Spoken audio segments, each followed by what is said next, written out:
All right. Looks like we are live for the SFT Creation versus Evolution podcast. This is episode 2. I've got Andrew C, aka a Rational Empiricist, here with me.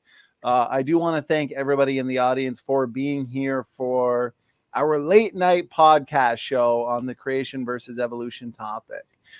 Andrew, good to have you here. I appreciate you being willing to engage in these important discussions. Andrew, how you doing today? Yeah, I'm doing good. Thanks for having me on. I'm glad I could make it to this discussion and glad to see everyone, the chat, willing to come here and listen to both positions and I guess mine in particular, since I'm the You're in the hot seat. right, yeah. You're the I don't know why I evolutionist. blanked out on the word there for a second. Listen, you found it. We found it together. Yeah. And again, I appreciate you doing this. I appreciate all of the late night party animals in the chat. No matter what time we go live, we've got a solid audience to enjoy these important discussions. So if anybody is wondering, we have been hosting so many debates on all sorts of topics: theology, soteriology, creation, evolution, nature of God, so on and so forth. That for myself, when it comes to engaging in these dialogues with those of differing views, since I obviously moderate these debates as we host them. So what I'm doing is this podcast series. So a couple of weeks ago, I had evolutionist Ken Rock here, and the topic was specifically ancestry. If you've not yet seen that, it is linked in the description box. Ton of fun. We went over 2 hours. It was comprehensive and touched on a lot of good topics. So here's episode 2. I've got a rational empiricist here, my arch nemesis. So, that's kind of an inside thing we have going on, but it also makes it fun for the audience. So, there's no secret that I'm a creationist, you're an evolutionist, Yeah. and the topic specifically tonight is going to be endogenous retroviruses, which is perfect because Andrew's favorite book these days, the Endogenous Retrovirus Handbook, written written by me. This is good for review and just kind of engaging, some of the criticisms and objections in a sophisticated way. So, Andrew, before we get into it, let me just address these super Yep. stickers, super chats. Doki Doki Bible Club, the super sticker master, appreciate it, brother. And George Bond, $10 super chat from Australia, appreciate it. Doki Doki is back. Yeah, baby. Yeah, baby is right. So, Andrew, you know what? Before we kind of get right into the topic, why don't we, for the audience sake, tell us a little bit about yourself? You're Sure. no stranger. You've been here before for informal debates and things like that. But a little bit about yourself. What's going on?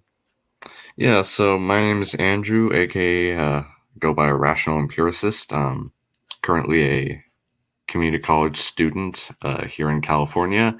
I enjoy studying different topics related to biology, geology, astronomy, whatever I can get my hands on, whatever subjects, books I can get. You should see my library. um, but basically, yeah, I'm here to take the position that ERVs are evidence for common ancestry, specifically universal common ancestry, the very most common ancestry between all primates. I guess we could talk about that position specifically. Um, and yeah, I think that there's not really that much to me besides that. So what you're saying, Andrew, is you're a jack of all trades: biology, genetics, Yeah, astronomy, pretty geology. You much. do it all. You do it all, which is why you're perfect for this debate community that we have going on. So, as a debater in formal or informal platforms and format, it's good to have a wide range of knowledge Oh on yeah, multiple definitely. different topics. Okay, well, why don't we? why don't we start it off this way? So, since obviously we have differing views on the topic of ancestry and specifically endogenous retroviruses as they apply to the ancestry debate, right? Do the existence of endogenous retroviruses and even the nested hierarchies that they fall out into in sequences and in mutations, Right. are they better explained by the separate ancestry model or the universal ancestry model? So what I want to do, Andrew, since you are my guest for tonight, and again, I thank you for that, let's hand it to you. No time limit, no rush, just kind of go over your position for the audience sake. Tell us a little bit about ERVs if you'd like to, and why Sure. you believe they're best explained by evolution. Go ahead. Yeah, so I guess from the common ancestry perspective, or I guess the more mainstream biology perspective paradigm, ERVs, aka endogenous retroviruses, are viral DNA elements that are inserted into the host genome in a ancestral species. And if that ancestral species happens to, or sorry, I should say ancestral individual within a population, and that ERV fixes within the population, depending on whether or not it makes it to fixation. And from there, if the population within of that species happens to split into different populations, the ERV is carried along with it, inherited, we would say. And basically, from there, we get this natural nested hierarchy of ERVs within some lineages and different ERVs in other lineages. Basically, from my position, the way we know that ERVs are, among other things, viral insertions, is the fact that the genes, I should say, complete ERVs contain include the POL gene, the GAG gene, going out of order here, but yeah, the GAG gene, POL gene, and ENV gene, and those are usually found in retroviruses.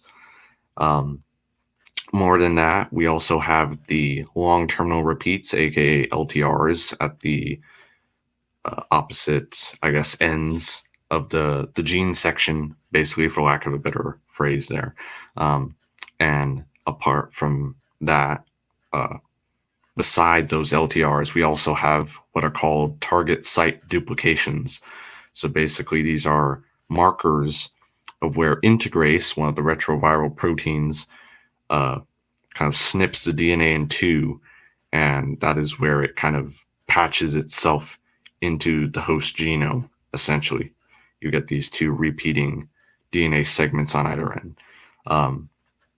I guess that's kind of the background of ERVs, and the reason I think they support common ancestry, or strong support for common ancestry, is the nested hierarchy, for one. There are kind of nested hierarchies within nested hierarchies here. Basically, the ERVs have shared locations, what we'd call homologous loci, between different species. And those fall into that distribution falls into a nested hierarchy. And as you kind of mentioned earlier, SFT, the shared mutations within these loci also fall into a nested hierarchy.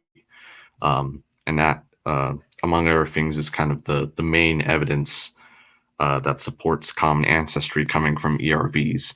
And I guess one other thing would be that these nested hierarchies happen to support or are consistent with the nested hierarchies derived from other molecular sources of evidence, say pseudogenes and other genomic regions. And I think that has to be mentioned also because they could have happened to be different, but they're not. So I guess I'll leave it there. That's what I find to be the strongest evidence, and we can go from there as the discussion progresses. Appreciate that, Andrew. Before I kind of give my thoughts on it, in its entirety. You mentioned nested hierarchies within a greater nested hierarchy. I find that interesting. And for the audience sake, it might be good to define some of these more technical terms. What Sure. do you mean exactly by, let's say, a nested hierarchy, but more specifically, hierarchies within a hierarchy? Right. Yeah. So a nested hierarchy essentially just means groups within groups. So if we're looking at the pattern of traits between species, we can arrange them, or this would be so good if I had an image to share here, but make things easier. But I'll try my best here. Basically, we can say, okay, all mammals, for example, have hair, among other features. Within the larger clade grouping of, say, vertebrates, all vertebrates have bony vertebrae, among other things, a backbone, essentially. Um, and within all animals, for example, have certain traits, including non-vertebrates, that vertebrates share with them. So you kind of have this organization where these distinguishing traits connect groupings within other larger groupings based on more distantly shared traits. The technical term for these traits is called synapomorphies, shared unique traits, I like to often call them. But yeah, that's essentially what a nested hierarchy is, a group, or is a system of groups within groups, basically. And to the other question, what I mean by hierarchies within hierarchies is essentially we can have a sort of a hierarchy, nested hierarchy derived from one line of evidence, say the shared location of these ERVs, depending on the species. We can also have a nested hierarchy derived from the shared mutations within those ERVs. And essentially, what I mean by hierarchy among hierarchies is these different layers of evidence for the same feature essentially corroborate each other. And like I said earlier, they also corroborate other lines of evidence, say morphology and other sources of molecular data. So that's what I basically mean by hierarchies here. I hope Again, that's probably informative. no, that's good. That's a great explanation. And so essentially what you'd be saying, like if we were to, as everybody understands, kingdom, phylum, class, order, family, genus, species, we have these, as you put it, groups within groups patterns where humans can be grouped with, let's say, the great apes in the great ape family, right? Individual species like the human species, the chimpanzee species, where they can also be grouped together as primates, grouped as mammals, vertebrates, with, you know, what the evolutionists would say, or taxonomists, a human, right, being a human ape, and like a chimpanzee and a gorilla being non-human apes. Humans and the great apes share more in terms of morphology, genetics, anatomy, and physiology than, let's say, the old world monkeys, fish, dogs, all the way down the line. I guess in its most basic form, would you say, Andrew, that's an accurate representation? Yeah, I think so. Like I said, it gets kind of a bit more nuanced by the fact that Linnaean taxonomy isn't as cut and dry as we'd like it to be nowadays. And the fact that I mentioned these shared derived traits is what they're called. There's another discussion to be had basically between using shared derived traits and using shared what we call ancestral or primitive traits.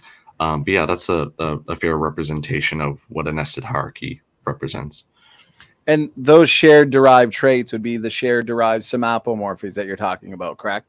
Yeah, synapomorphies. The shared ancestral traits would technically be called plesiomorphies. Right, And right. there are other morphies besides that, but those are the two main categories. So you would say, because you were pointing out these multiple independent phylogenies that can be derived based on the evidence for endogenous retroviruses, right? Not only the hierarchies that the ERV elements fall out into, but also the hierarchies that the mutations found in the properties of the ERV element, like the LTRs, for example, right? You were talking about the long terminal repeats. There's another independent phylogeny that you're saying is best explained by common descent. Is that correct, Right. Andrew? Yeah. Basically, you can find you could have found these shared ERV distributions could have supported a hierarchy where chimps and humans were not as closely related as, say, chimps and gorillas. But obviously, that's not the case. We find that the shared locations and shared mutations point to this group of chimps and humans within a larger grouping of apes, within a larger grouping of primates, etc. So yeah, they corroborate the same general order of branching. So you're saying hierarchies within the great apes, hierarchies within primates, hierarchies within mammals, hierarchies within vertebrates. Right. Okay. So that's where we get the groups within groups patterns. Right. I should make a kind of note here that at a certain distant relationship, or as you go back on the evolutionary tree, eventually these ERVs have been mutated to such a point that the groupings kind of falls away. So this is why we don't find shared ERVs, or for the most part, we don't find shared ERVs between, say, all fish, for example, because there has been, according to the evolutionary model, there has just been so much time since their last common ancestor. This divergence has caused the ERVs to essentially wither away, or to basically become unrecognizable. So it's only useful for certain groupings, but it does, I guess you could say, compared to the creationist model, it would show that what would usually be called kinds have these shared ERVs in common.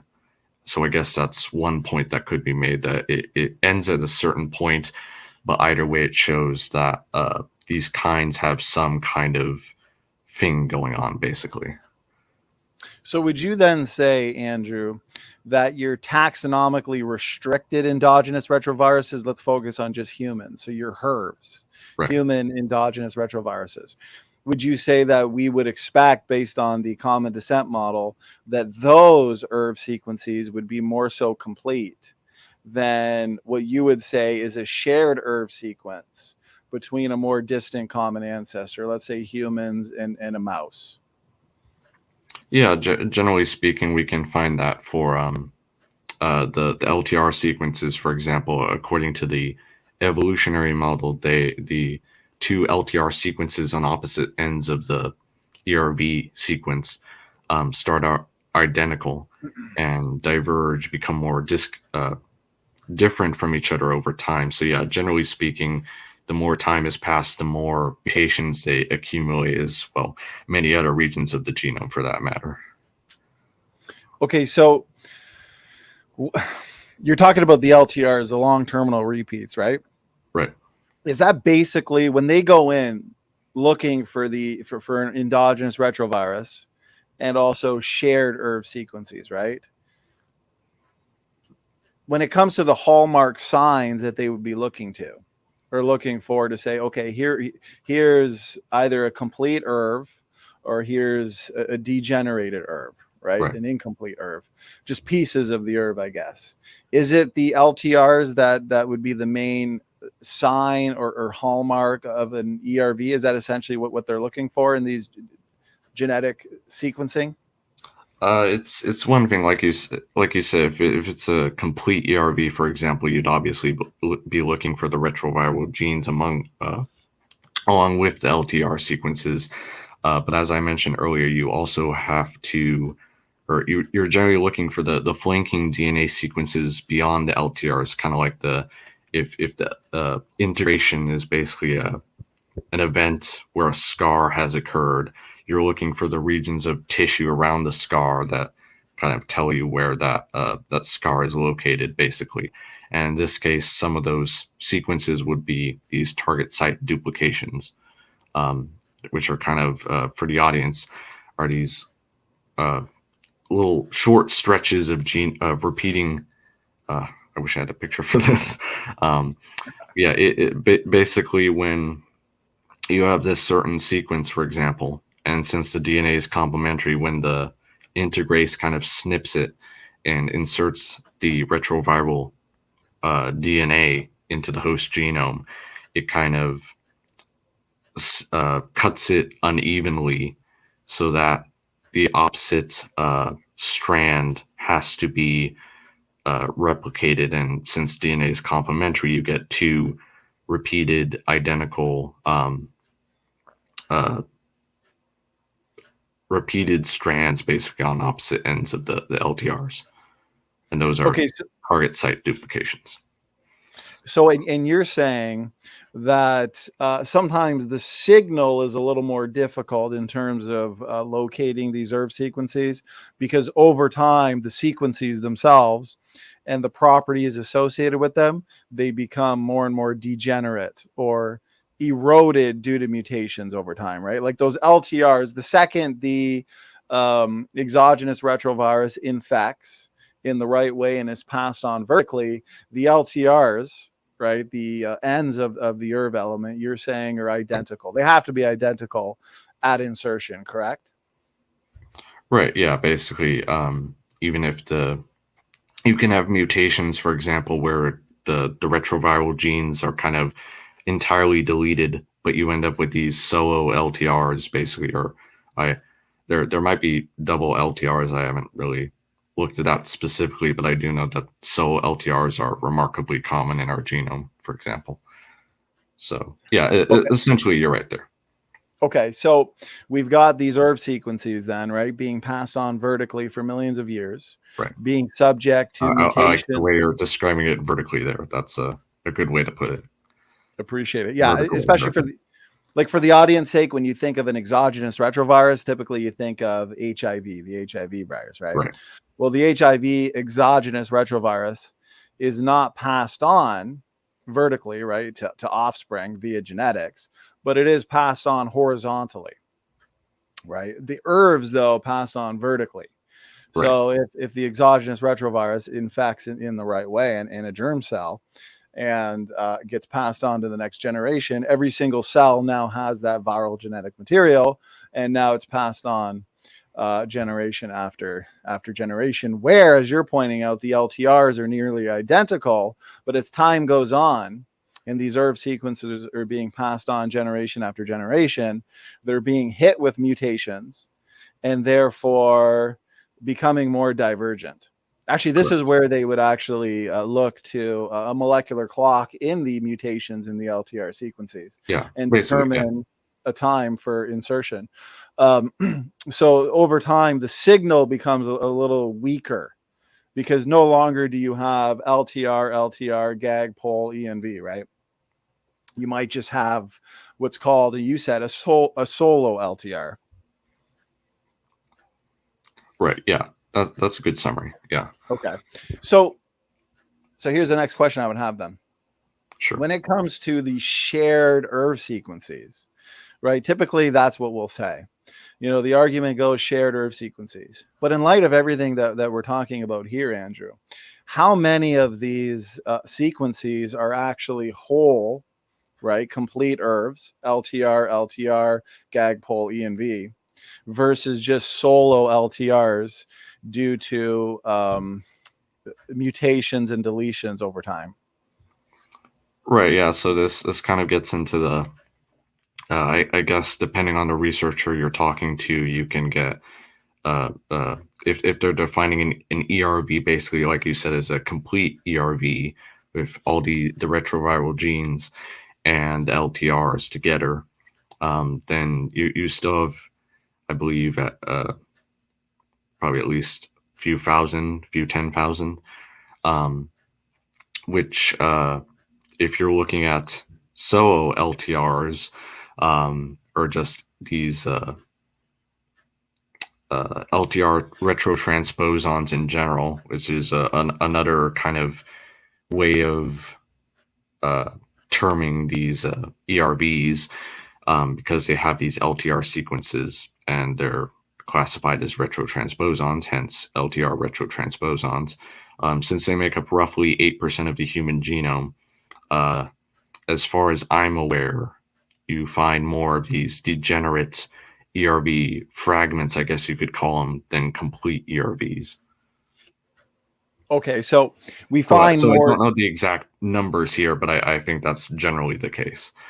And that's completely fine. So we do find more shared pieces of ERV sequences rather than shared complete elements of the ERV, is what you're saying. More pieces. So, yeah. Okay.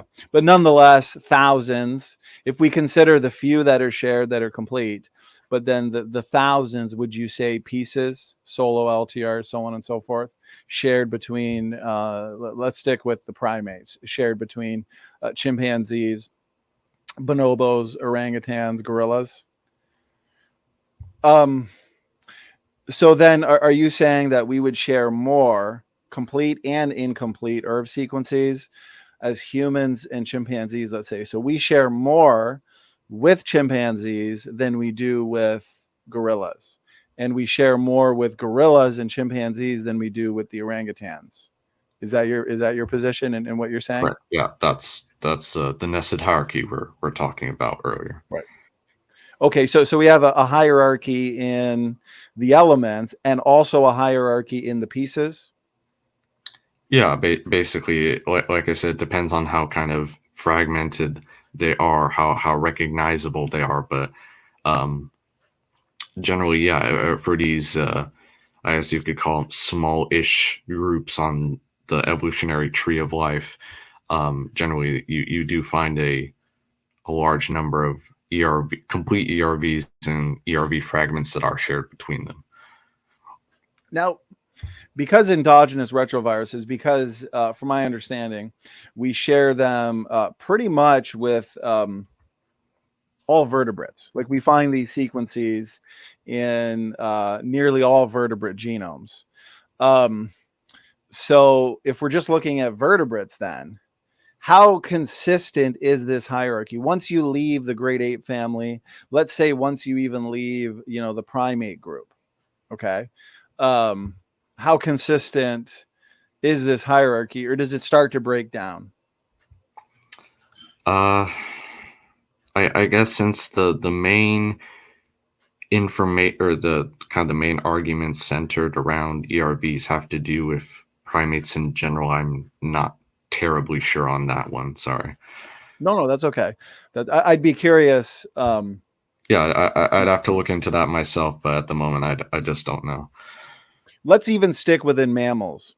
Sure. It's safe to say that we share more with the chimpanzee and the other great apes than we do with mice. Yeah, basically, yeah. Okay. So more with chimpanzees than we do with, as we would find in the mouse genome. And to phrase it kind of a different way real quick, or kind of adding on to it, basically, you could also find unique shared ERV insertions in, say, rats and mice that aren't found in humans and other primates. That suggests that rats and mice, of course, are more closely related to each other than they are to primates, and that again falls into the nested hierarchy of these shared ERV locations. Now, when it comes to these multiple independent phylogenies, Andrew, do we have the hierarchies primarily in the LTR properties of the ERV, where we get the insertion? The LTRs are identical, and as time goes on, they accumulate mutations. So you have one LTR on either end of the ERV element, right?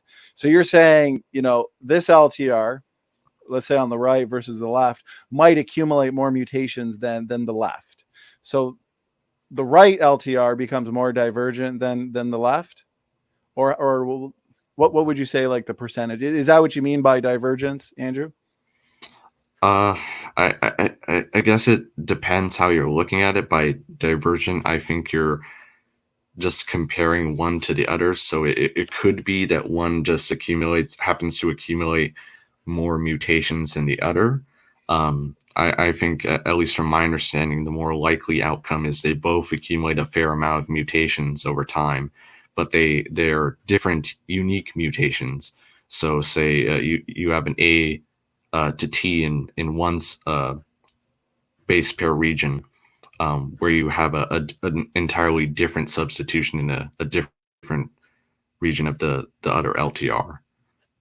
So I think it could go either way, but yeah, generally the discontinuity you're looking for between them, I guess, could account for either case. Okay, so by different mutations, you're saying it could be like a base substitution, it could be a deletion, Right. an insertion.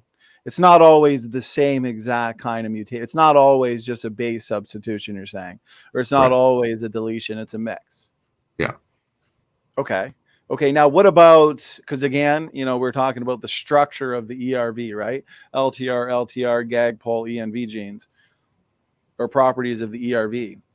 So we have hierarchies in the LTRs. Do we have hierarchies in the GAG, pol, and ENV properties of the ERV sequence? Like, where is primarily the hierarchies found? So are you asking basically, do the genes themselves start out identical and kind of diverge like the LTRs, or I don't know if I quite understand your question. Yeah, like when we talk about shared mutations in the ERV sequences themselves that you're saying fall out into these nested hierarchical patterns, that's the distribution of them. We have multiple independent phylogenies where we have hierarchies in the LTRs, mutations in the LTRs. What about mutations in the other properties of the ERV element? Right, yeah. That's why I think adding the kind of unique portion to it, so these are kind of shared unique mutations. So if you imagine when you're doing your phylogeny, basically, you're often looking for, rather than traits that could appear, because you often can have evolutionary reversals, say an A to a T, but then a T back to an A, just because there are lots of nucleotides in the DNA that can mutate back and forth. But generally, you're looking for kind of these mutations that are less likely to occur, in the sense that I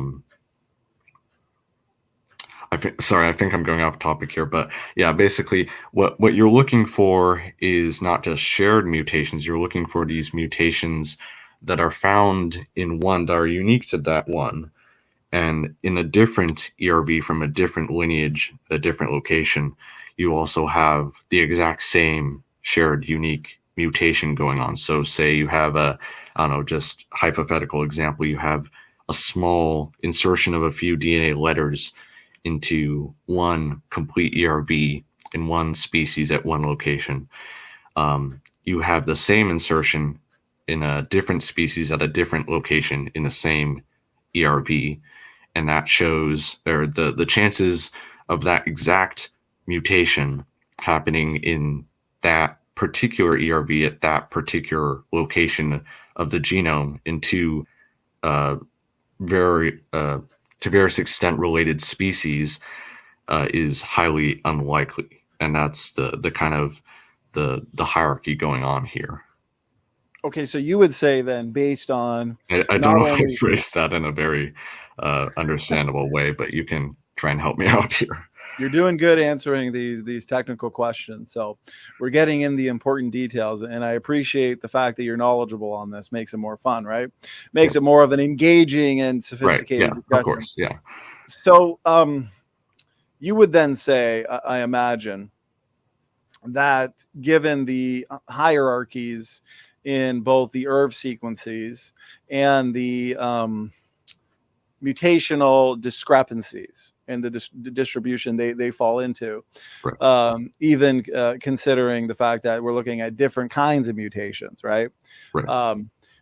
So for these to occur independently, right, in different lineages rather than them being inherited from common ancestors, let's focus on just humans and chimpanzees. Sure. Would one of the main arguments be that of statistical, right? You would argue that the chance of, let's say, a human and a chimpanzee, or even a human, a chimpanzee, and a bonobo being infected by an exogenous retrovirus that is then passed on vertically and now is an endogenous retrovirus. It occurs from within, right? It originates from within. To find these in the exact same spots and to have occurred independently is, as I've heard the evolutionists say, far less than 1 in 10 million. And when you consider multiple sequences that would have to be inserted independently in different lineages, then it becomes more like 1 in 100 million, 1 in 500 million, to the point where it's just very highly unlikely. Would that be an accurate representation? Right. Yeah. And again, you can also extend this to the case of the shared individual mutations within these ERVs, for kind of the same reason. Like if you had a common ancestor, or say these two lineages, whatever lineages we're talking about, A and B, are separate ancestry. They're completely unrelated to one another. The chances of them having the same ERV insertion in the same location are vanishingly small. But the likelihood becomes even smaller, according to the argument, when they also happen to share the same exact mutations in their sequences. Because if they were not related, there's no specific reason beyond inheritance for them to share those exact mutations. So it's kind of, I guess you could say, the layers stacking on top of each other to build this argument is one way to put it. So you're saying it's a multi-layered argument. It's Right. not just, okay, we have these shared viral genetic sequences between humans and chimpanzees and the primates and all vertebrates for the most part. It's more than just that. It's multi-layered. So I guess two questions. Sure. Because we discussed a lot there. When it comes to the shared mutations, when it comes to the hierarchies that they fall out into in both the ERV elements and the mutations themselves, and not to put you on the spot here, but obviously I know you don't have every technical paper handy, and that's fine.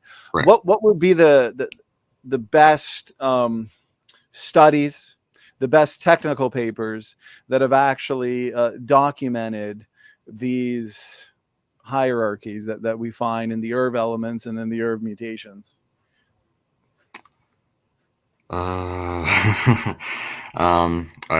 Let's see. It's fine if you don't, because I'd really love to know, how many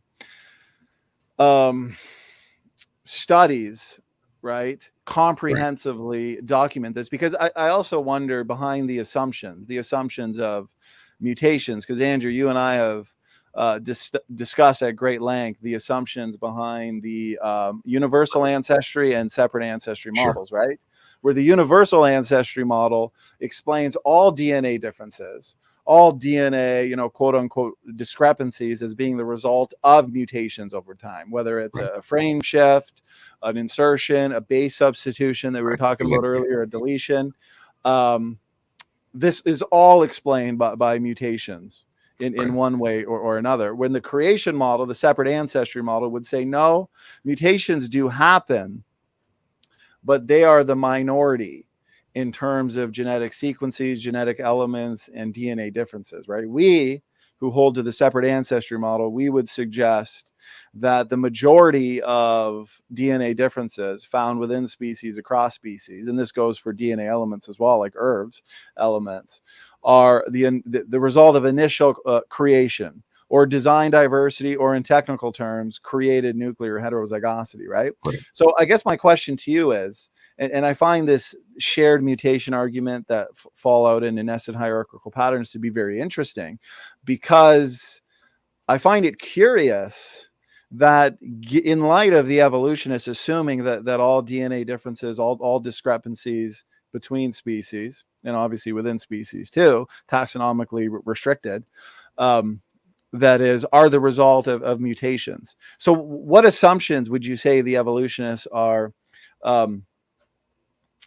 what assumptions are at play when determining the shared mutational discrepancies that followed into hierarchies. How do you know that this, let's say, shared mutation or DNA difference is, a mutation, a base substitution, an insertion, something like that? If you want to go into that a little bit.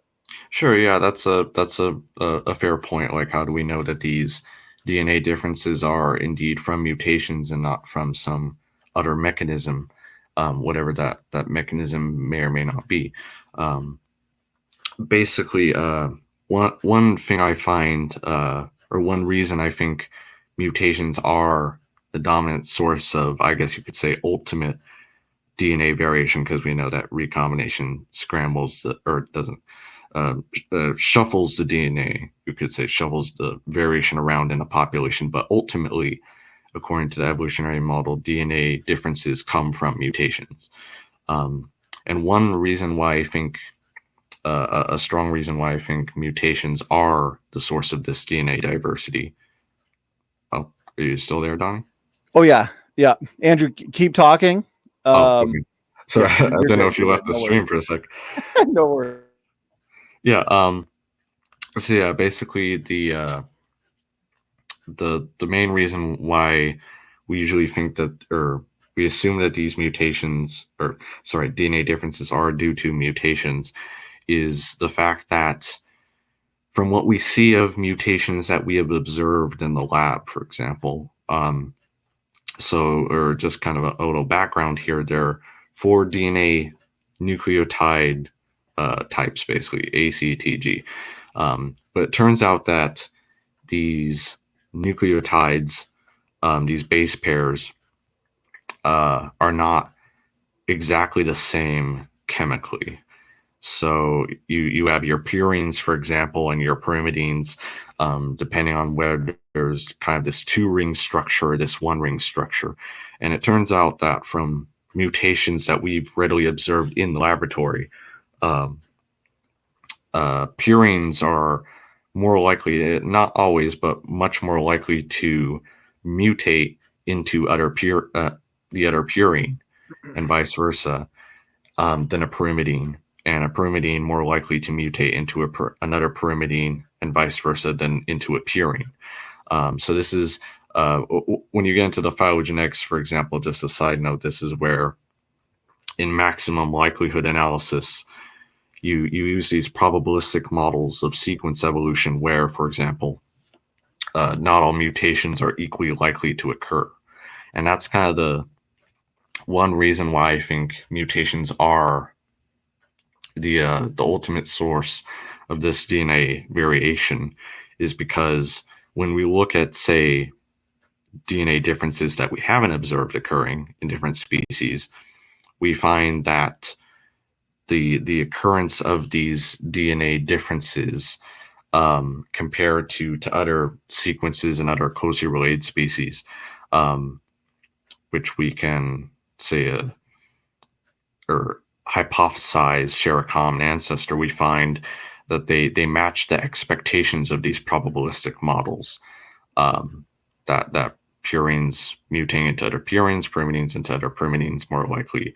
And that isn't to say that a purine can't mutate into a pyrimidine at all. It just means that some DNA differences are vastly more common than others, and that's what we see, and why I think mutations are the ultimate source of these differences. Okay, it's kind of long-winded there, but I want to go into. And that's fine. And that's important for the second half of our discussion. So, sure. For the audience sake, what we're doing here is kind of laying down the details in terms of why endogenous retroviruses and shared endogenous retroviral sequences between organisms are important in the ancestry debate. Okay. So one more question, and then we're just going to do, as we do in this podcast series, a 2-minute break. I get a bathroom break from all the water that I drank, and then a refill. And then the second half, I am going to start, Andrew, and I'll give, an alternative explanation.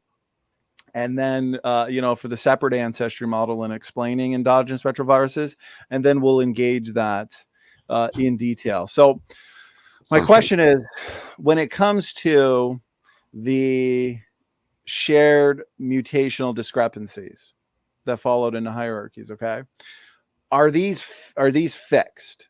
Like in humans, when you look at an ERV sequence and you see what you believe is a mutation, is it fixed within for the audience sake? Fixed just means to be stuck in place. Okay, so is this mutation, so called, is it stuck in place? Is it fixed? Uh, it, generally speaking, I believe so. So without going into the kind of the technical papers here, which I don't have on hand, yeah, basically, if it becomes common enough in the population, it becomes fixed. And you can kind of see this for these different species that supposedly have diverged so long ago, or relatively long ago on compared to human timescales, that many of these DNA differences are presumably fixed, would be my guess. Okay, so you have, let's say you have a common ancestor, right? You got the human and chimpanzee common ancestor Sure. between 6 and 10 million years ago. Okay, so they're hit with a bunch of exogenous retroviral infections, and then these insertions are passed on vertically. Now eventually you get a split, right? You get the human chimpanzee split. So you get the human line going one way, you get the chimpanzee line going the other. With them comes the viral genetic material, right? The inserted DNA essentially is passed on. Once the split happens, now you start getting the possibility of independent insertions. So those would be taxonomically restricted, and independent mutations, right? Right. But the mutations that occurred in the ERV sequences prior to the split, right? Those are the ones that would be shared between humans and chimpanzees once they split and then diverge from each other. Is that correct, Andrew? Right. Yeah. So you'll have these mutations are obviously shared between them according to this model, and you in each unique lineage you'll find their own unique mutations going along with them that aren't shared with the other lineage because they diverged since that time. So you're saying then, for the most part, the ERV sequences that are shared between humans and chimpanzees and the mutations, since they were inherited from the past common ancestor, right?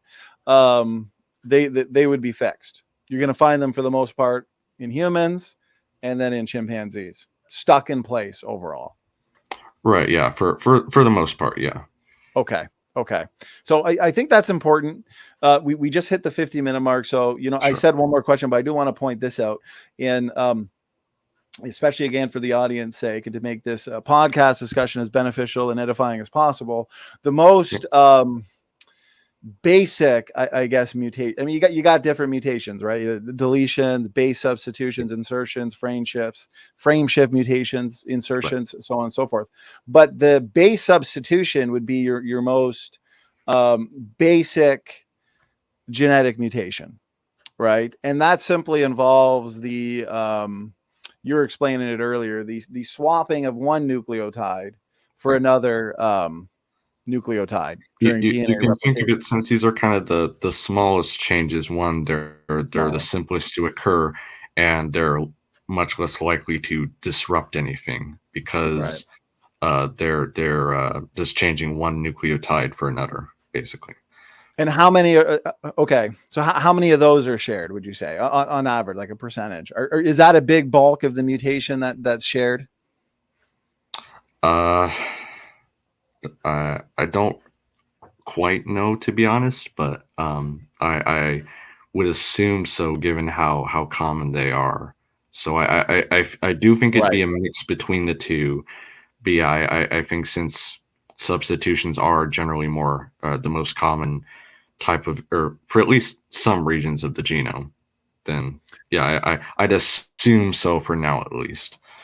And I find that to be curious, since if you're just swapping out, right, one nucleotide for another, one DNA letter for another, I find it difficult then to truly determine if this is a mutation or if this is just a reflection of the functional nature of the ERV sequence. Because if it's just one letter for another, right, how do you know that that really did occur as a mutation? Especially if it happened in a distant common ancestor. And we'll touch on that in detail in the second half. Sure. But yeah, how confident would you be as an evolutionist to say, okay, this is most certainly a reflection of a mutation, rather than, let's say, a created DNA letter? Well, I think offhand, one reason would be the fact that you can have DNA differences, or minute ones, of course, because of the recent divergence. Like you said, you find unique mutations in one lineage in one ERV and not in the other.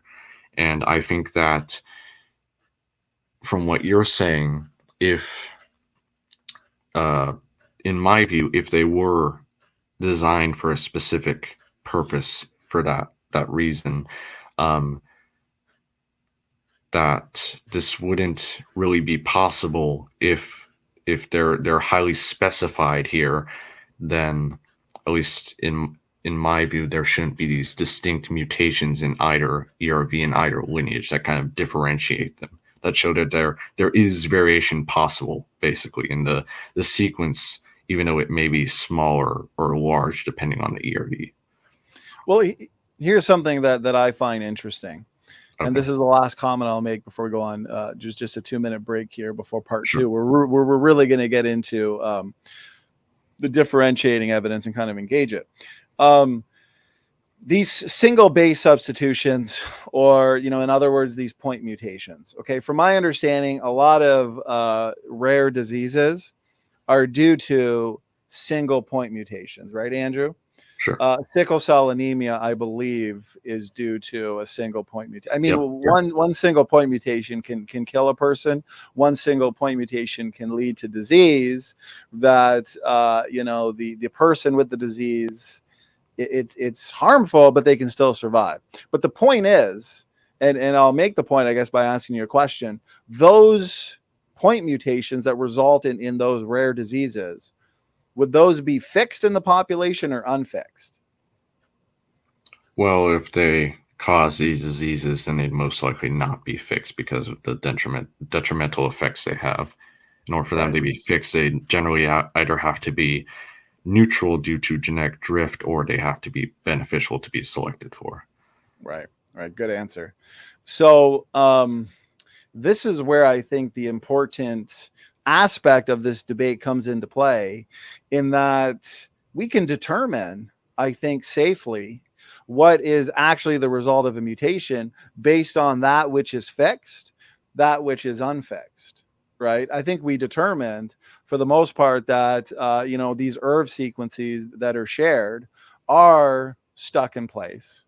The mutations themselves that are shared are stuck in place, are fixed in the human population. Then we find fixed, so-called mutations in the chimpanzee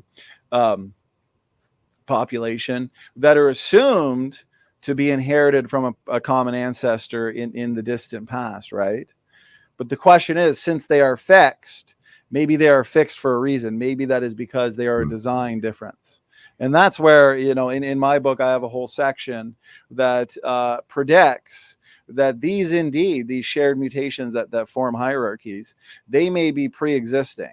They may be reflective of the functional requirements of the respective organism, right? Versus the unfixed mutations, which we can typically determine, like sickle cell anemia, or just mutations that have happened over, the last few hundred to few thousand years.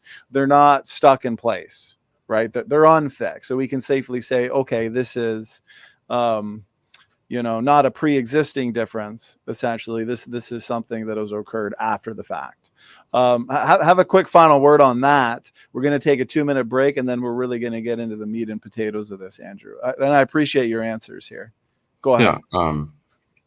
I guess that superficially would sound reasonable to me at the moment. I feel like I'd have some deeper responses here if it weren't so late back here. But yeah, I think I guess I'd agree with that for now at least, but I'll have to kind of look into it, because I just to kind of make sure it's rock solid basis. So I'll give you that point for this discussion at least. Okay, I appreciate it, Andrew. You did a great job answering a lot of these technical questions. We're going to do, we hit the hour mark. So typically these podcasts, we go 2 hours. We take a 2-minute break midway. So here we go, guys. Everybody in the audience, have some fun, have some side debates. Andrew, if you need a bathroom break or refill your water, now's the time. And 2 minutes. And, the battle continues. And the second half is always a little more wild than the first half. I'm just kidding, of course. But okay, here we go, guys. We'll see you in 2 minutes.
All right, we are back, and appreciate the audience for sticking in for the second half. And Andrew, no worries, we can even go half an hour. I know 2 hours is kind of long at this time.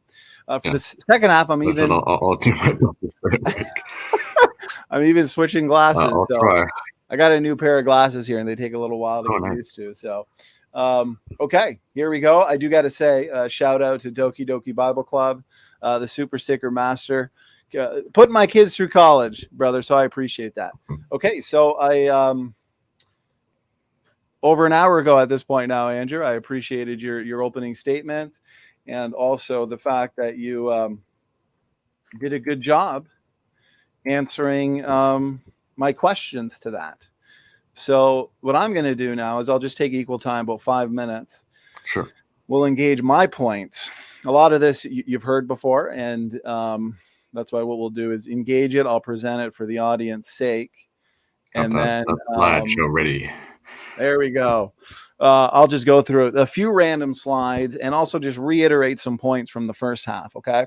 Sure. So, and this is why the topic of endogenous retroviruses as they apply to the question of ancestry is so important. Okay, guys, because as we demonstrated throughout the first hour of this discussion, if these really are the ancient remnants of past viral infections, okay, at least the pre-existing ones, that is, then it would be good evidence, reasonable evidence for common ancestry, because as we laid out, for all of these sequences to be inserted independently in different taxes, I guess you could say, different lineages, the chances of that, especially the mutations being the same mutations, is relatively low. Okay, and I can admit to that. So that's why I typically ask the question that is no stranger to Andrew. Are these really the ancient remnants of past viral infections, or are they created units of DNA function? At least the fixed ones. The ones that are stuck in place, I can confidently predict these are created units of DNA function. Therefore, I would predict function. And this also applies to the shared mutational discrepancies. Okay, if they are fixed, if they are stuck in place, then this may actually be reflective of the functional requirements of the respective organism. Okay, and what I mean by that is information flow and cell optimization would be expected to be slightly different in, let's say, humans and chimpanzees. There may even be secondary functions involved in these ERV sequences that are reflective of the so-called shared mutational discrepancies that may indeed just be created units, okay, design differences. And the way, let's say, a mouse would use its ERV sequence could be slightly different than the way a human uses their ERV sequences, and also, the chimpanzee, and so on and so forth. Okay, so all of this we touched on earlier. What is an endogenous retrovirus? Andrew also touched on the properties of the and the nature of the ERV sequences. Andrew, I appreciate you went into integrase.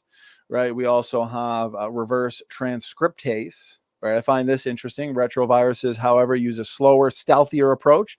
After entering the cell, the retrovirus uses an enzyme called reverse transcriptase to turn its RNA, because it has RNA as its genetic material, into DNA. It has to do that, of course, to insert and then hopefully be passed on vertically.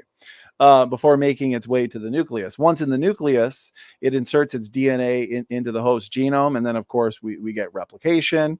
And if it hits, as you can see here, most of the time when a virus integrates its genome with the host, a new hybrid genome dies when the cell and its descendants do. Sometimes, though, and this is what Andrew and I were talking about when it comes to the sequences that are passed vertically rather than horizontally, okay? Sometimes, however, a virus will infect a sperm or egg cell.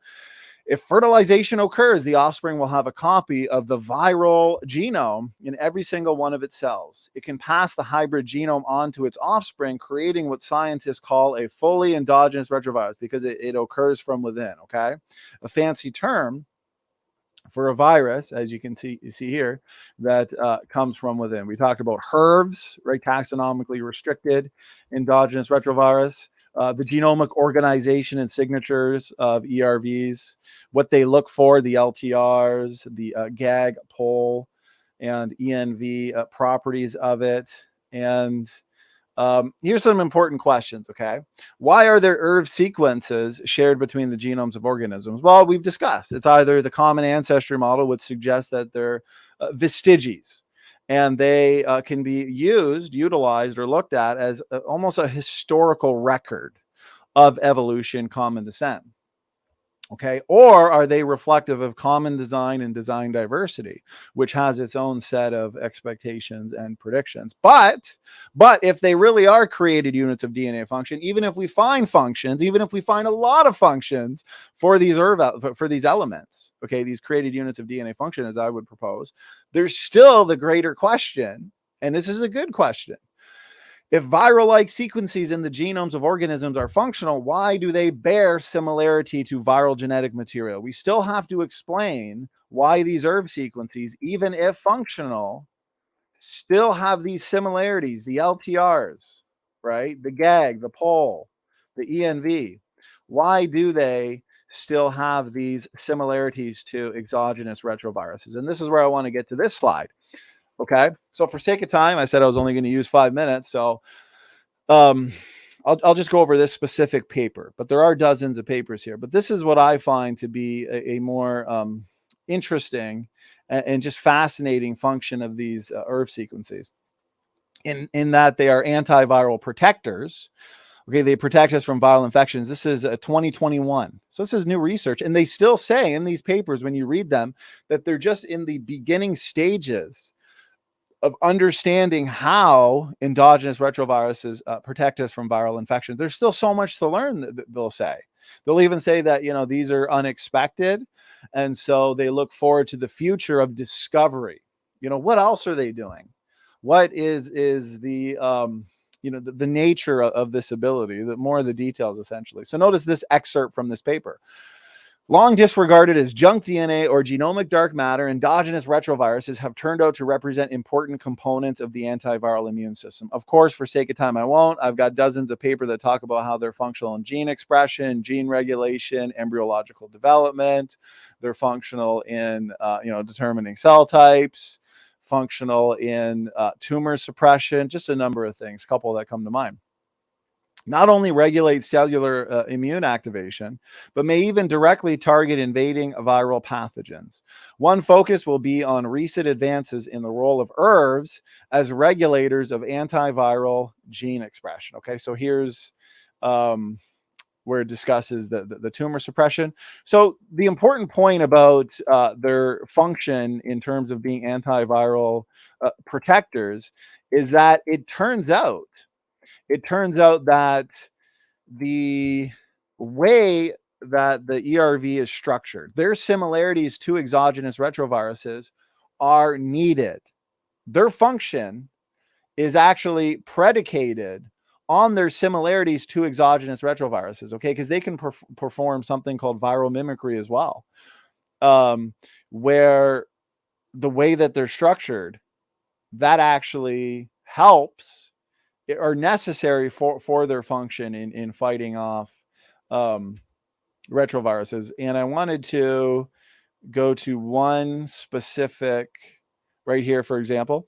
In what has been called viral mimicry, ERV expression can elicit host cell immune signaling via induction of viral defense pathways. It goes into a proposed explanation. Right here is where we talked about how 90% of ERVs don't even resemble true endogenous retroviruses, right? Solo LTRs that actually may just represent functional stretches of DNA. Notice this, but these similarities might be related to their function of fighting off viruses, right? They're similarities to exogenous retroviruses and are not necessarily due to some ancient viral invasion. Notice this, but it's also possible that what evolutionary biologists call endogenous retroviruses, remember the ERV sequences did not call themselves ERV sequences, okay? Scientists that assume they are the ancient remnants of past viral infections name them endogenous retroviruses. We're stuck with the name, so we'll stick with it here, although I think it's better too, in light of their many functional roles, to refer to them as created units of DNA function. Right here, the long terminal repeats that Andrew and I talked about may just simply represent long terminal repeats because they stretches of functional DNA can serve as binding sites for initiating or enhancing gene expression. There's one slide I want to get to, Andrew, and then I'm going to hand it back to you. And it is, let's see here. So again, the ERVs are integral and important components of the immune systems. And I got so many slides here that I may not be able to find it in time. But what I'll do is just go right back up to here. And for my last point, go over the mutations as well. So my overall prediction would be if we're looking at that which is fixed, okay, in the ERVs themselves, pre-existing, because we do know that one of the ERVs jobs, one of their operational roles, is to actually prevent the endogenization of exogenous retroviruses. That's interesting because remember, we also have DNA repair enzymes that stop mutations, right? That they fix mutations. And we have DNA breaks all the time. And if it wasn't for these highly intricate DNA repair enzymes, essentially we'd be extinct after a few generations. Of course, they work great. They work great, but they don't work perfectly. So mutations get through, mutations happen, many mutations in the somatic cell lines and in the germ cell lines where some are passed on as well, roughly 100 per person per generation. So the point I'm trying to make here is the pre-existing fixed ERVs, they function to not only fight off exogenous retroviruses, but it looks like they also function to stop the endogenization process of them. Or even if an exogenous retrovirus becomes endogenous, is passed on, of course, the pre-existing ERVs, it looks like they can actually disrupt the endogenous retroviruses and pretty much kill them, so they don't induce harmful effects. I think we see this in the koalas with the KORV. Okay, so the point I'm trying to make is, although the pre-existing fixed ERVs have that function, it doesn't mean that the function is performed perfectly, which means, yes, some exogenous retroviruses may make their way through, hit a germ cell, and through the fertilization process gets passed on. Okay, but here's the thing that I would say is those would be the unfixed ones. Those would be disease causing for the most part. And those should not have essential functional roles like in the embryo, and certainly not fighting off viruses. Okay.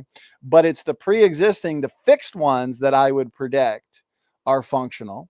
Okay, functional to the point where they're essential, as in some of these papers that I have literally admit that without this ERV sequence, we would not exist. I like to exist. So here's the last thing on the non-random mutations and hotspots. Although I believe a lot of the DNA differences, a lot of the so-called mutations are reflective of design differences, okay, that may suggest the differences in the functional requirements of the respective organisms. But we do know that a lot of mutations are non-random. There are hotspots. And I would say that there are more hotspots than the evolutionists would say, because my position suggests and predicts that the majority of the genome is functional, where the evolutionists would predict that the majority of the genome is not functional. But if the majority of the genome is functional, that means these functional units would be expected to also be hit with a lot of the same types of mutations. Okay, if you actually Google, research what are the main areas most affected by corrosion or rust. Okay, and they'll talk about how it could be the paint of your car or the engine, and how there's on all modes of transportation that there's certain parts of the car that are more prone to damage, to corrosion. And even if it's an engine, we know the engine is important. Okay, and if we have all sorts of important and necessary genetic sequences and units in the genome, then we would also expect that a lot of them would be subject to the same kind of damage. So overall, the shared mutations, that's the last thing I'll say, Andrew, and then take as long as you want. The shared mutations, I think the answer to that is a combination of created differences, okay, and mutational hotspots. But I would predict there are more hotspots, many more hotspots than the evolutionists would predict. And that also comes down to whether or not the genome is mostly functional. And Andrew, that was a lot there. Go ahead, take your time. What are your thoughts on that? Anything you'd like to push back on? Anything you'd like a clarification over? The floor is yours. Sure, yeah. So lots of diverse set of topics we can get into that unfortunately we may or may not get into all tonight. We can do a part 2 and 3 as well. These are always fun with you, Andrew. Yep. Sounds good. So I guess kind of pushing back on one of the main things you said, which might get us into another rabbit hole, but we can shift topics if need be from there. Basically, this conclusion that these ERV sequences are, like you said, not retroviral in origin, because I think, like you said, if they are derived from exogenous retroviruses, then in my opinion that pretty much hits a significant nail against separate ancestry, which is why determining their origin is, like you said, so important for the argument. So if I could share my screen, I'd like to, for the audience's sake, show one thing I mentioned earlier, which I think pretty conclusively demonstrates that these are, in my opinion, retroviral in origin. Okay. Let's see. Is there any way I can make this any bigger? Does that make it any bigger on your end? Yeah. When you zoom in, that definitely helps more for sure. Okay, that's good. All right. Can you also see my mouse? Yes. Yeah, I'll even make it full screen on my end too. There we go. That's better. All right. So one of the things I was talking about earlier is the fundamental way integrase, this specific enzyme that we know from retroviruses observed in the laboratory, how it inserts the DNA into a particular region of the genome. What it does is it basically cuts it at this kind of zigzag shape. It cuts it unevenly, basically. This is a clear delineation that integrase has been here kind of thing, when you find that. And the way we can track that basically is, okay, if, say, integrase has inserted this section of retroviral DNA into the host genome, what does this create? These gaps because of the zigzag shape that it's the uneven arrangement that's cut. And basically, since the DNA is complementary, you get these two identical strands that have been filled in, and these are called target site duplications.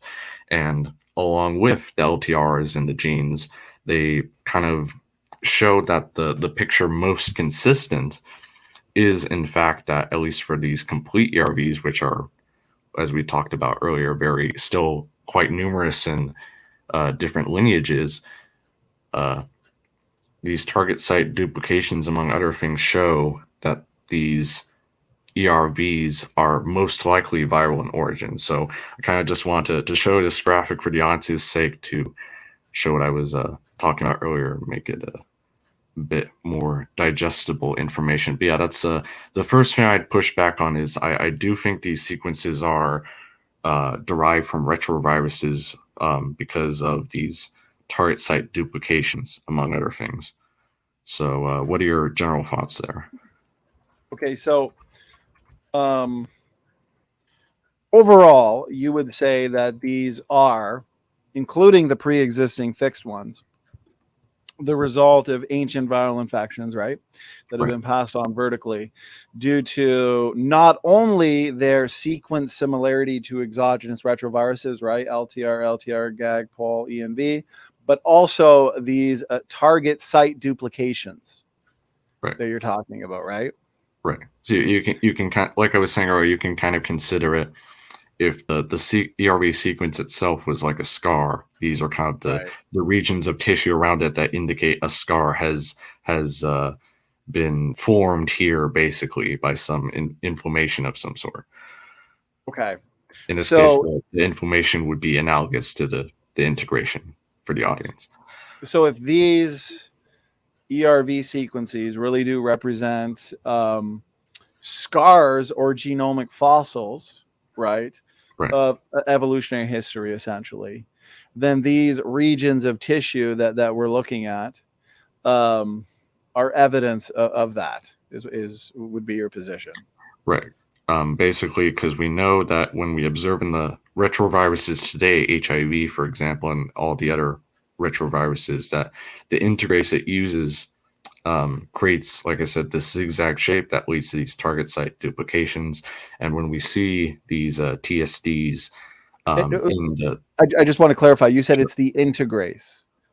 Right. Yeah. That results in these scar tissues, essentially. Right. Yeah. Basically, the integrase itself is cutting and kind of inserting the retroviral DNA, and so it's kind of doing both at the same time. Right. Right. So the integrase, in doing its job, right, through cut and paste means, Right. or we know that a lot of these retrotransposons can move around just through copy and paste or cut and paste, as you're saying. Right.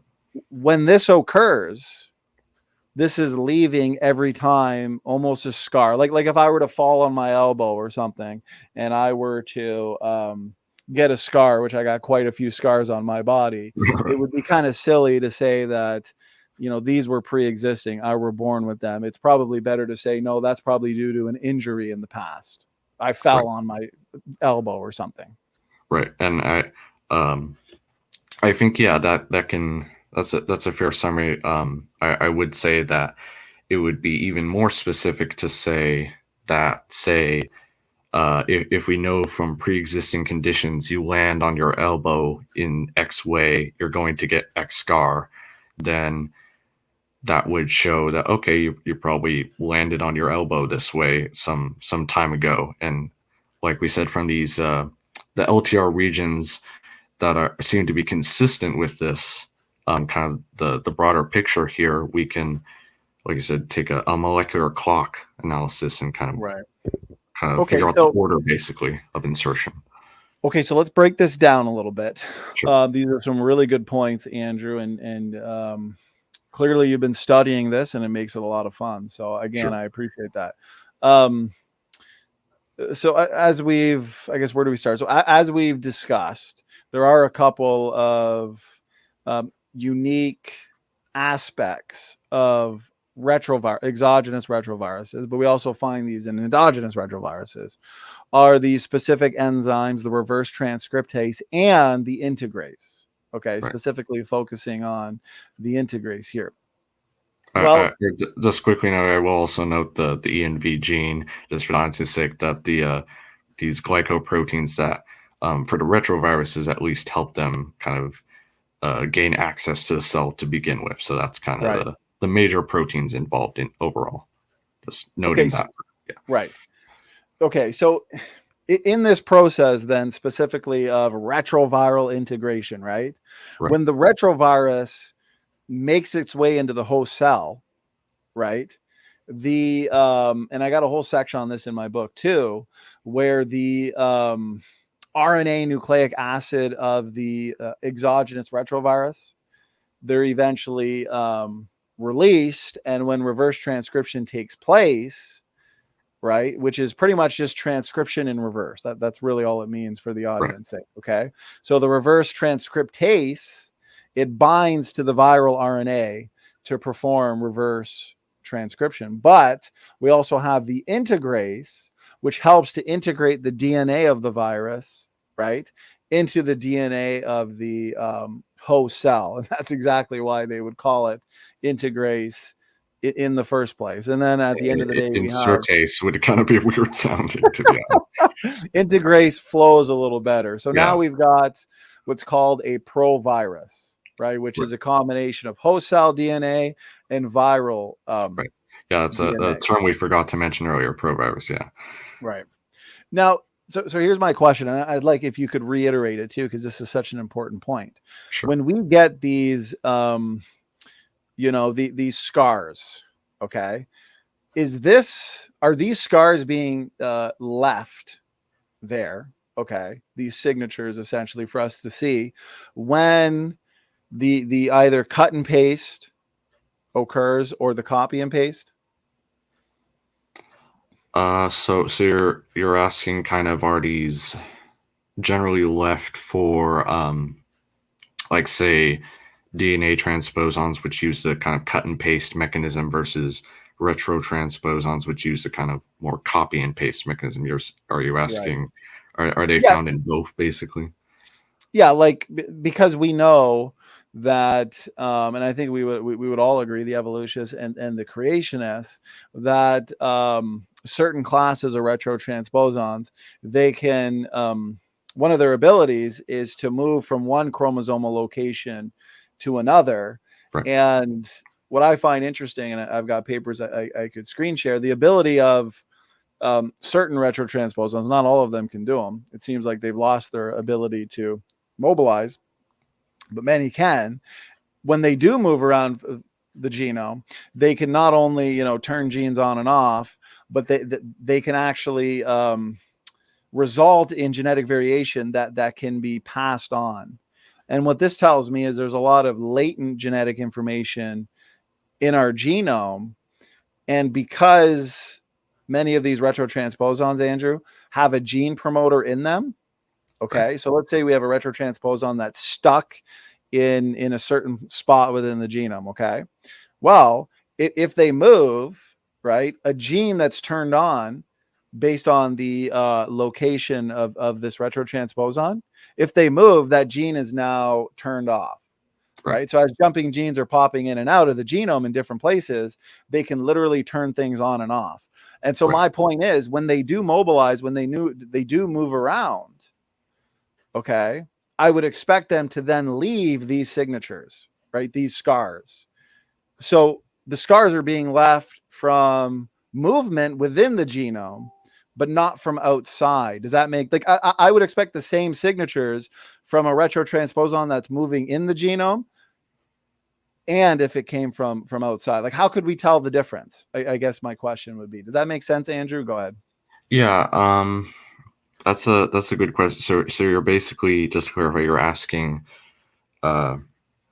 these retrotransposons that are already in the genome, say, are when they're kind of copy and pasting themselves, do they kind of leave the same scars, these genetic scars, basically as a exogenous retrovirus when it's first entering inserting itself into the genome? Exactly. You got it. So when they move around in the genome from one chromosomal location to another, right, every time they do that, either through cut and paste or copy and paste, are they leaving the same scars that if an exogenous retrovirus was integrating from the outside? Would it be the same signatures, I guess, is the question. Sure. Yeah. I as far as my understanding goes, I see no reason why it wouldn't generally be the case. I guess one thing I'd push back on, though, is that there are multiple types of retrotransposons, and obviously not all of them have these same genes, the integrase, for example, and LTRs for that matter. Right. There's non-LTRs, you're saying, yeah. non-LTR retrotransposons, right? Yeah, exactly. So I guess my kind of counterpoint would be, it seems curious to me that these integration sites would also contain LTRs and these target site duplications if they're just from, say, any random kind of retrotransposon. Why do they happen to be these ERV-like sequences? That's a good question. And I think it comes down to just how incredibly varied these ERVs, ERVs, and other classes of retrotransposons are, and ALU sequences too, right, that are found in, I think, only primates. Right. Because even in a lot of these technical papers, like 2022, even, they're saying, like, wow, a lot of these functions are unexpected, and they admit, which is awesome, this is what science is about. They admit, you know, that there's now so much more about these various classes of retrotransposons that we just don't understand. Like, as in, there's a strong level of excitement in terms of what more are we going to discover. I mean, we have some classes of retrotransposons. One specific that I like to point out that we find in the mouse genome, right, that if you deactivate it or snip it out, okay, the mouse, as it's developing, it stops developing and then it dies. Like, it literally needs that piece of DNA, viral, quote unquote, to develop. And then the same would be true for humans. That's that one specific class of retrotransposon. But then we got other classes of retrotransposons, like you're saying, where they can actually mobilize within the genome, right? They can move from one chromosomal location to another. And the presence or absence of some of these jumping genes can actually turn on and off various genes. And as I pointed out, some of these retrotransposons actually have a DNA promoter in them. And so one thing I would say too is their functional role in the innate immune system also relies on their similarities to exogenous retroviruses. And Andrew, that includes not only the LTRs, the GAG, the POL, the ENV, but the integrase and the reverse transcriptase. So that could be a possible answer too from our side, is everything about them in order to, and I used this analogy before, like if I was trying to, if an American spy was trying to infiltrate, actually I'll use a different analogy, people that have watched like Goodfellas or The Departed or Godfather, all these cool mafia movies. Well, if you get somebody like an FBI agent who's trying to infiltrate the mafia, right, or a mob, well, they got to look the part. They can't look like an FBI agent or else they're going to get detected and be killed, right? So they got to play the part. They got to look like a mob boss. They got to look like a criminal, essentially. And that's what we see as well with these functional roles in fighting off viral infections is they have to look the part. And they do. Thank God they do. And I would say that also suggests that they need the integrase, they need the reverse transcriptase. So yeah, there's a lot of variation in their functions. There's a lot of variation in what they do, why they're there. So it's not as black and white, I guess, Andrew, is a long answer short. It's not as black and white. Sure. So we'd have to look at the specific retrotransposon, and then we'd have to determine, what's the function, what's it doing there? Why does it? And I think once we recognize what the function is and why it's there, then we'll also know, okay, that's why it's structured the way it is. That's why it's an LTR retrotransposon versus a non-LTR, and vice versa.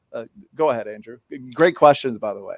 Yeah, sure. So I guess this actually leads to some of the other questions I kind of want to push back on, which is regarding the LTRs and the shared locations, among other things. I'll start with the LTRs, basically.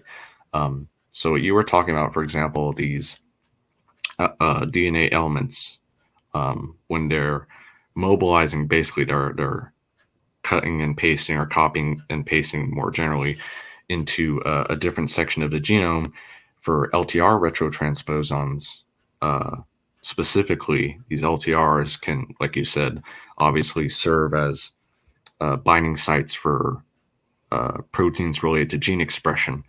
I guess my question would be, if these were specifically created to do that, it seems like there'd be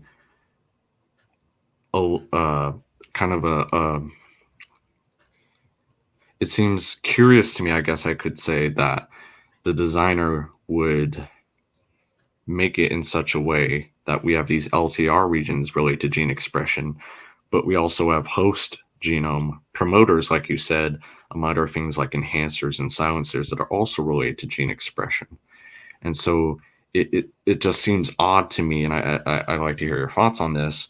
Why would the designer put these very different regions that kind of do the same thing but don't really need to be as different as they are in order to carry out their functions related to gene expression?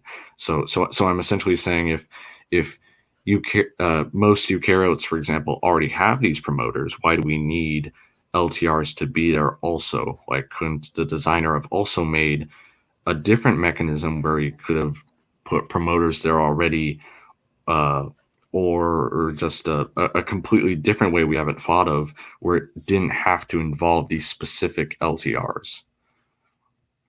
Those are good questions as well. I would say it just comes down to for one, the complexity, right? We're not looking at like a 2-bit code, zeros and ones. We're actually looking at a 4-letter code, ATCG, and a genome of essentially 3 billion letters, 6 billion in total, when 3 billion from mom, 3 billion from dad. So I don't think it's a stretch to believe that in the front loading of genetic diversity and functional DNA elements, there would be a variety of DNA elements that assist in a genome that is nested, consists of multiple overlapping codes and massive amounts of meta information. You'd have all sorts of functional stretches of DNA that are assisting in the gene expression pathway, determining cell types, gene regulation, so on and so forth, rather than just one specific genetic element that looks a specific way, and that is all that is used basically for gene expression. So I would just say, sure, like we find a variation. I'm not sure if that's answering your question. Are you saying why the LTRs that act as promoters for human genes, but also other types of genetic elements that also function as promoters for human genes? Like, why not just one? It seems redundant. Is that kind of your question? I want to make sure I'm answering it correctly. Yeah. Essentially, you're basically saying that the designer made it for because of his creative diversity, essentially, right? Well, especially because there's so much that is just going on right now in our bodies that we don't even know that that's happening. I mean, our bodies are regulating our heartbeat, our blood pressure, our brain activity, flow through the body. I mean, we're debating here, and yet we're thinking about what we're going to say next. And then we're thinking about what we're going to say next, as in, like, is that a good thing? Like, we're thinking about what we're thinking about. What Right. we're thinking. Like, there's so much in our body that's going on in terms of regulating all the different systems, the nervous system, endocrine system, cardiovascular system. There's so much going on that I would also expect a variety of incredibly designed, unique, and complex DNA elements that help in that regulatory process. And one last thing I'll say is just the developmental process alone. Andrew, we have these various developmental windows that in 9 months we go from a single cell, a zygote, to a fully functioning, fully formed human being, a baby. And that developmental process requires so many DNA elements, many being the ERV sequences that are functioning right in development, determining cell types, determining what's going to go where and how it's going to grow, and making sure that there's not overgrowth, like making sure that you're not going to grow 10 fingers, on one hand instead of 5. So there's just so much going on to make sure that the human being it develops and forms appropriately. And then a lot of those DNA elements are shut off. Their jobs, it's almost like a construction site. You have the construction workers that are actually building the building, let's say. Once they build it, they're done, right? They go on to another job, and then that building, whatever it may be, then you get workers in there and maintenance and stuff. So there's a lot in the genome that to an evolutionist looks redundant, but it's actually the fact that these elements, these redundant elements, have already done their job, and now they're either turned off, not expressed, or they're repurposed for a possible future job via environment, via stressor. But I'm saying a lot there, Andrew. So go ahead if there's some pushback or another question. Sure. Yeah. Feel free. So kind of just to clarify, you are indeed saying though that the designer, if he exists, he could have this created potential of diversity in designing things in different ways depending on kind of the choices he's making, right? I would think so. I mean, at my slide here, notice, the genome is a multi-dimensional operating system for an Sure. ultra complex biological computer with built-in error correcting and self-modification codes. I mean, we can go on and on about the multiple overlapping DNA and RNA codes. Right. So yes, I would expect amazing variety in terms of the functional DNA elements that are actually designed and used for regulation, expression, so on and so forth. Sure, yeah. So I think that gets into the last thing I wanted to ask, and we can go on a bit more about this before we wrap things up. Sure. Basically, if I guess my argument would be, if you're saying that the designer does have the potential to have this kind of created diversity in what he designs, as you said, with these LTRs versus other kind of promoter-like regions that we see in different organisms. And you also mentioned with, say, the mouse or the mice earlier. Basically, actually, you mentioned the let's see, development. I'm sure you're familiar with basically the placenta development due to how do you pronounce it? Syncytin. I'm probably mispronouncing it. Yeah. Yeah, syncytin. Yeah, you know which one I'm talking about, basically. Yeah. The fact that we have, say, different syncytin ERV sequences in different locations in, say, the mouse versus the human, which shows that even though they perform the same function, they can be in different spots. But also, say, in ERVs that do have the same location, or in homologous loci, for example, that it seems like you could explain that by variety, but it seems kind of contrived to me that, okay, he would design it in different places here, but wouldn't design it because of, like you said, his potential for created diversity. Why would he design it in the same location if he could also design it in different locations? It seems kind of inconsistent, if you ask me, based on what you've said so far. Right. That's a very good question.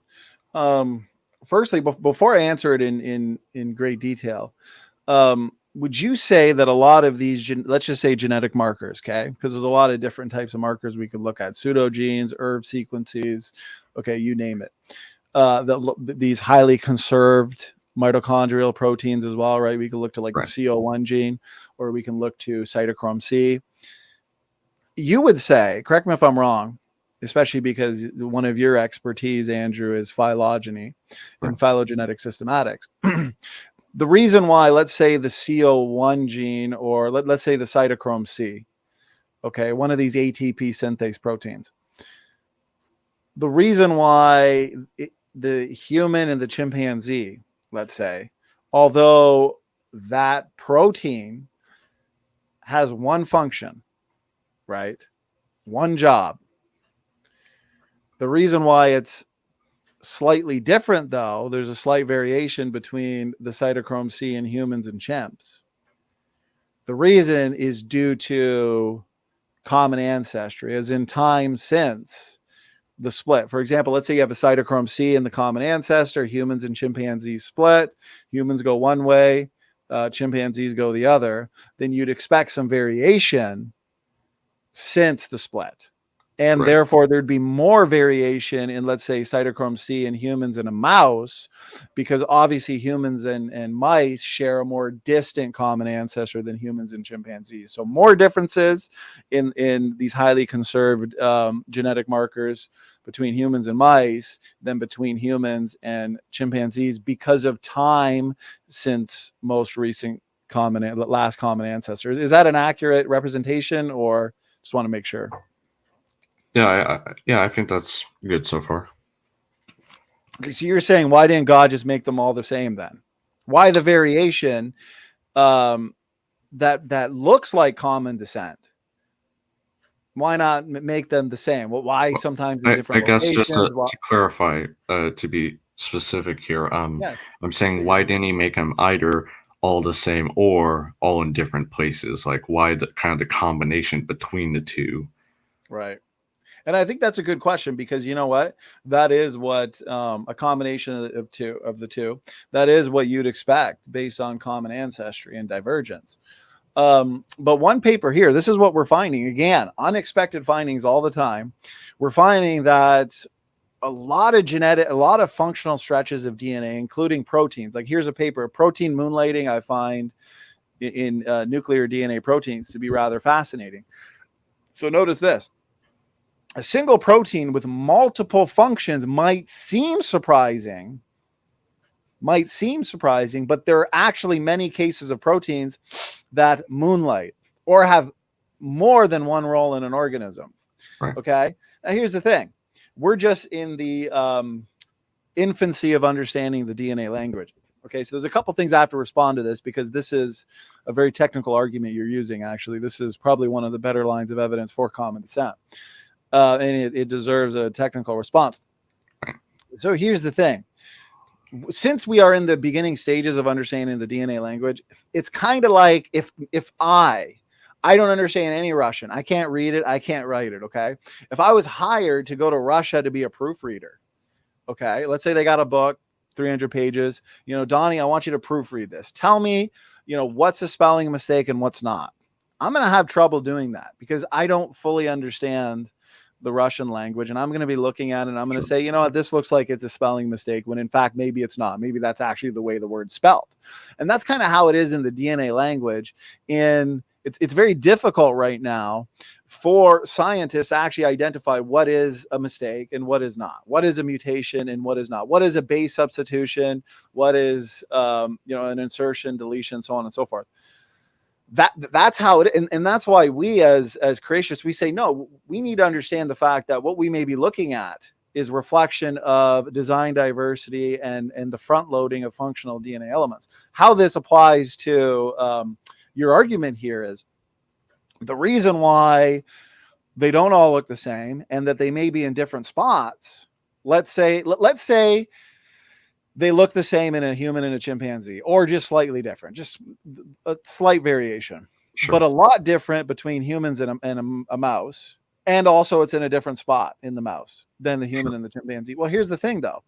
If what I'm saying is true, okay, based on what we know about protein moonlighting, maybe other functional stretches of DNA have a primary function and a secondary function, with the secondary function being specific to the respective organism, having to do with information flow. So that means this, let's say an ERV sequence is in a different spot in the mouse, because although its primary function is embryological development, its secondary function may be different to the secondary function in humans and chimpanzees. And therefore, its primary function may be the same, but its secondary function is different. And so we find it in a different location. The question is, though, what is that secondary function? And that's where creationists can make testable predictions. I've made specific predictions on ERV sequences. Dr. Nathaniel Jensen made predictions on these highly conserved proteins that, maybe this or maybe that is the secondary function. That's a lot there. Go ahead, dissect that if you want. What are your thoughts overall? Do you think that's a good prediction? Go ahead. I accept all your criticisms, Andrew. Yeah, sure. I guess the problem is there are multiple things I could touch on there, but I feel like if I do, then we're probably going to go over time. The longest podcast of all podcasts. Yeah. So I guess if it's okay with you, maybe I'll kind of make my final points. You can make your final points on kind of this general topic or maybe the specific one. And then we can either continue this at a part 2 maybe, or just kind of something like that. If you don't mind this, Andrew, this for sure, we need an entire podcast for what I'm about to ask you. But I am curious because it does apply. Because I think we have about 3 or 4 answers to a lot of the questions you've asked, as in, why do they look so similar to exogenous retroviruses? Why are they designed with the integrase, the reverse transcriptase? Why do we see the scars, right? Well, the bigger question, okay, and a lot of evolutionists scoff at this model, but I actually haven't seen any really strong rebuttals. That's why I'm kind of curious, and I'd like to just get maybe a generic response from you, and then we can touch on it later in a future podcast. Okay. The question is, what is the origin of retroviruses in general? Because retroviruses require a host to replicate. Okay. So the question is, did retroviruses come from outside the host or within? Right. So notice this slide. Accordingly, retroviruses could have originated from within the host genome instead of invading it from outside. This had to have been the case in any scenario, since viruses, this is what I want you to focus on, Andrew, since viruses are dependent upon host cells. This means that the cell's genome had to predate viruses. Viruses are incapable of surviving without a host cell. That is, the ERVs are more likely rogue products of the genomes of their host. So here's the thing. There's a strong case to be made that we have these variation-inducing genetic elements, okay, that you can call ERV sequences, and bad viruses actually originated from them, from within the host. And so the question is, if they are originating from within the host, and the host has these genetic sequences that are made of the GAG, the POL, the ENV, the LTRs, reverse transcriptase integrase, well, I feel like the evolutionists might have it backwards. The question is, why do the exogenous retroviruses look like the ERV sequences? Because if they actually came from the ERV sequences from within the genome, then it makes sense. That's why they look like them, because they came from them. They're rogue products. Now, a lot of evolutionists would scoff at it, and it's definitely not a prevailing model, but I think there's a lot of explanatory power in it. So I'd be curious as to your initial thoughts of that. And also, Andrew, how would you explain this paradox in terms of the origin of retroviruses to begin with? Did they, right? Go ahead. What are your thoughts? Yeah, so kind of unfortunately, you've hit on a major question, kind of conundrum in virology in general, which is how did viruses at large originate if they're dependent on their host cell, whatever cell that may turn out to be. And I do think one of the, maybe not the exclusive hypothesis for their origin, but one of them, like you said, is that they originally came from the cell. Maybe it's genetic material in some sort. And I think that's one potential answer to your question, is maybe they didn't originate, or these retroviruses alone didn't originate from these sequences, but maybe at least a broad range of viruses in general, if that makes sense. So I think you're definitely onto something there. And I definitely will look into it, because that is a very interesting question, to be sure. But I think there's just so much research that still needs to be done, if that makes sense, regarding where specific viral lineages came from. So you would say then that some viruses, there's many types of viruses, obviously. Some viruses, maybe the bulk of retroviruses, actually did originate from within the cell rather than outside, since they need a cell to replicate. That kind of makes sense, right? Right. Okay. Yeah, I think that's definitely a plausible scenario, at least. And here's the thing. This is exactly what we're saying with what's called the VIGE model, the variation-inducing genetic element model, that bad viruses that cause disease, that are harmful, HIV being one of them, are actually rogue products of that which they came from, and that which they came from was initially designed good. And that's why we see the ERV sequences do serve a lot of good. They definitely do serve a lot of good. So if they originated from the cell, then maybe the reason why they resemble, right, if they came from the cell, then the reason why they resemble the ERVs, then they have all these different components, is because, well, of course, that's where they came from. And obviously, you know, there's a lot of study still in terms of that hypothesis. And but that I have heard the VIGE hypothesis, basically. Unfortunately, like I said, I haven't had the time to look into it in as much depth as some of these other topics we've discussed, but I think that's definitely a motivation for I guess once I do that, we can continue from there. Absolutely. Yeah. So I think okay, that's go a ahead, good Andrew. motivation. Yeah, I think you were saying, and I think that's great.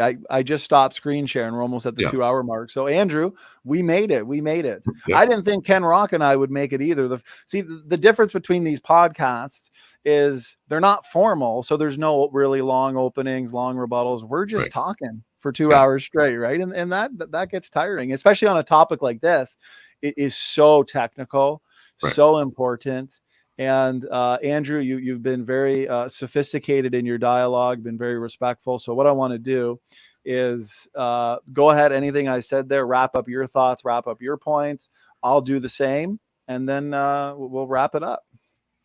Yeah, so I think this is definitely an interesting question to look into. Are ERVs from common ancestry or separate ancestry? Obviously, I believe, as this discussion shows, that the most parsimonious explanation, when you account for all the data, is common ancestry. I will admit that there is always a small likelihood that they could have been designed, because science cannot rule out all explanations.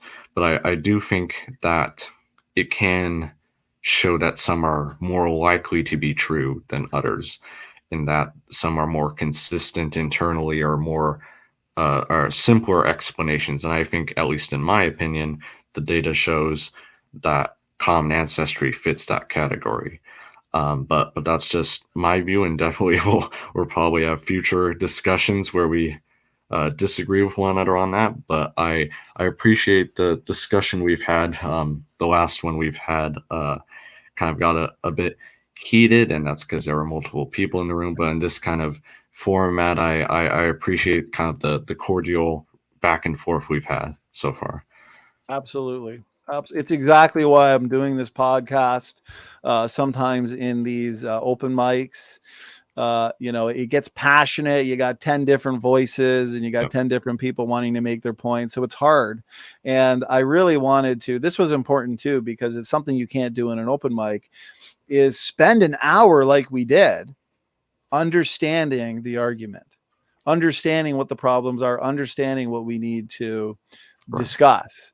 And that's why the shared mutations argument and the hierarchies that flow from them, it's such a deep topic that it's hard to give a quick answer. And that's why, we spend so much time discussing, the assumptions behind DNA differences. We discuss, fixed versus unfixed sequences and mutations. And what I'd like to say, though, for the audience sake, I just want to kind of wrap this up here. And Andrew, I understand that you're going to disagree with this, and that's completely fine. Sure. We can even do a greater discussion on it next time. But basically, okay, our model in its most simple form, all right, starts from Genesis. It's as simple as this. The Bible tells us that God created man in his image. Okay, so us as biblical creationists, at least, my approach is to say, okay, if this is true, if we really are made in the image of God, then there must be something about us that reflects the divine. As it applies to ancestry, universal or separate ancestry, okay, well, then maybe we can get a sense for how God designed the biological world based on how we design things. And this is the part that you love, Andrew. but and I say it because I think it, not everybody has to be an expert on this very technical topic to at least to understand this part. So here's the thing. I can look to the way we design things, at least currently. I think we're in the infancy of understanding God's design, and say, okay, and Andrew, this is where we're definitely going to have a greater debate. Okay, it so turns out that, there exists, in a sense, hierarchies in the design world, whether we look at computer code, the way systems are built, modes of transportation, things like that. We see human engineers build in homologous patterns. We see human engineers build interesting, what looks to be transitional forms. We see that definitely in the military, and we see that 100% with family vehicles. And I know as a family man too, like these crossover SUVs, it's like, man, what is that? It's hard to classify vehicles, and we find hard to classify animals. But here's the one thing I want to say. As it applies to, I'm setting up a possible answer to your question too, a more simple answer to why maybe God created an ERV sequence that functions in embryological development in humans, chimpanzees, and mice, but it turns out it's in a different location in mice. Well, you can actually look it up. There's vehicles where the engine has a function, a primary function for a vehicle, right? And without the engine, your vehicle is not going to function. It's worthless. But you can find an engine in certain vehicles that's built in the front, that's built in the back, and some, believe it or not, that are built in the middle. All right. So the question is, well, why? Why didn't human engineers just put the engine in the same spot in every single type of mode of transportation? Why is there variation? And the curious part is we're asking the same question about the biological world. So to me, this goes right back to my basic starting point. Maybe we can get a sense for how God designed based on the way we design. Okay. And I'll end it there. But what I typically like to do, Andrew, and this didn't work out this way, is whoever my guest is, I want them to have the last word. Okay. Because you were so willing to engage. So what I want to do is give you the last word. Okay. So if there's just a couple things you wanted to address, bam, we'll end it right after that. So Andrew, thanks for doing this. To the audience, thanks for tuning in. This has been a ton of fun. We're definitely going to do more of these. To any other evolutionists, but before you get the last word, Andrew, to any other evolutionists that want to do this as well, jump on the podcast. Let's pick a topic. Endogenous retroviruses seems to be the hot topic. So if you want that to be the topic, let's do it. I know me and Mark Drysdale are going to be doing one on that soon as well. Reach out. Let's set it up. This is a lot of fun, as I think you can see here with my discussion with Andrew. Andrew, go ahead. Final word, final thoughts, and then we are going to call it. Yep. Kind of unfortunate that I missed a few seconds of your explanation there. My internet cut out for a short time there for a sec, but I did hear most of it. And yeah, obviously we are going to disagree on that. But I think it is good to examine the foundations of our ideas, especially in science, where sometimes the wrong assumptions can lead to the wrong conclusions. Obviously, in my view, sometimes when those assumptions hold, the conclusion probably holds too, but that's, again, another topic for another time. I guess I'll leave it at that. I've had fun with this discussion on ERV so far. All right, Andrew, appreciate it. Make sure you send it to my boy Speed of Sound. Right. We'd love to hear his thoughts. Yeah, he's probably gonna have something to say about it when he sees this. So no worries. Hey, I appreciate listening to the critics because it's how I improve as well, and it helps with my research and study. So, Andrew, appreciate you jumping into this podcast. It's not always easy, but we like to uphold and promote critical thinking. So we just want more people of differing views to feel comfortable in jumping into the octagon and engaging in these technical and important topics. Okay, so the SFT Creation versus Evolution podcast, episode 2 is over. Share it around. Hit that subscribe button, reminder bell, notification bell, and God bless all. Stand for Truth is out.